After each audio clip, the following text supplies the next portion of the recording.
Hi, Caroline. Hi, Nico. Caroline, can you tell us what is happening with Happy Child in Brazil? Well, what I would like to say is that Happy Child is alive and well. I'm alive and well and still running the charity in our Leatherhead offices, and we are open for business. This last year at the charity has not been easy. Some of you may or may not know that our Girls and Babies home in Recife closed in July 2020. And this was a decision made by the Brazilian team. COVID-19 has impacted the work we do in Brazil.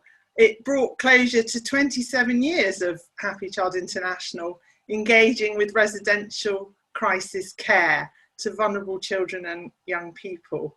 A chapter closed and now a new one is opening. So what is your focus now? Now we are supporting Christian projects, partners, who are already serving in vulnerable communities where there are children and young people at social risk. These are communities where infrastructure is poor, where families tend to be on low income, and where there is significant unemployment. In some of these communities, the average family income may be as little as £320 a month. At the moment, and with the outbreak of COVID-19, there are families who would be going hungry were it not for extra support given by the projects we are working with. And one of the things that Happy Child has funded since the outbreak of the pandemic and over this last year is the distribution of food baskets to some of these vulnerable families that are in the low income bracket, which has just been a lifesaver for them, because I've heard it from families and their own testimonies sent to me from Brazil. So that's been really positive. Great. And how is Happy Child helping in the current situation?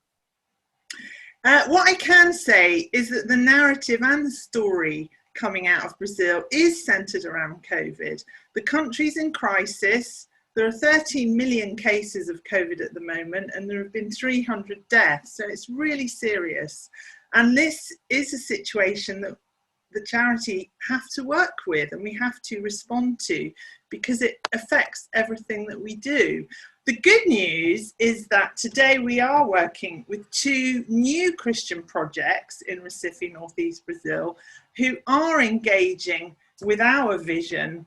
And the projects are very well known to us. We've known them for many years, and they do embrace the vision we have, which is to provide education and opportunities for children and young people who are vulnerable, to provide protection for children and young people who are vulnerable, and to provide care for the families of children and young people who are vulnerable.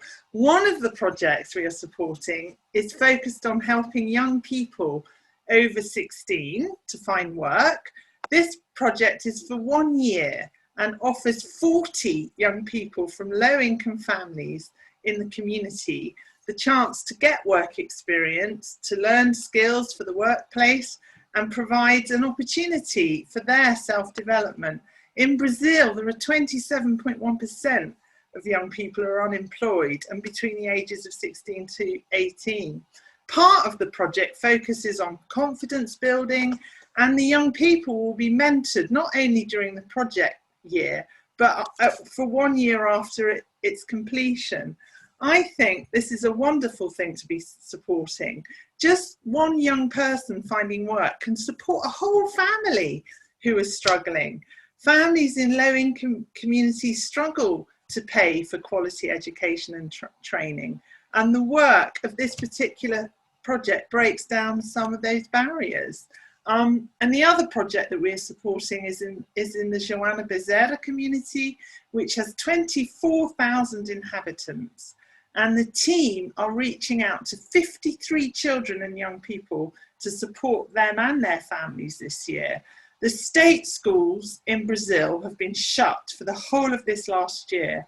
And in difficult circumstances, this project has delivered outside school activities, sports, weekend art and music workshops, Bible study and discipleship.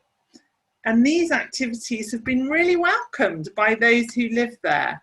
And recently, Happy Child helped the project refurbish their community hub. And, you know, making these changes by implementing a new strategy, I think we here at Happy Child, we do believe that we will reach many, many more children and young people, helping to lift them out of the poverty cycle through the opportunities that the projects are offering and working with, and also the opportunity for all the beneficiaries to know Jesus and the redeeming message of the gospel of Christ. And I really believe that.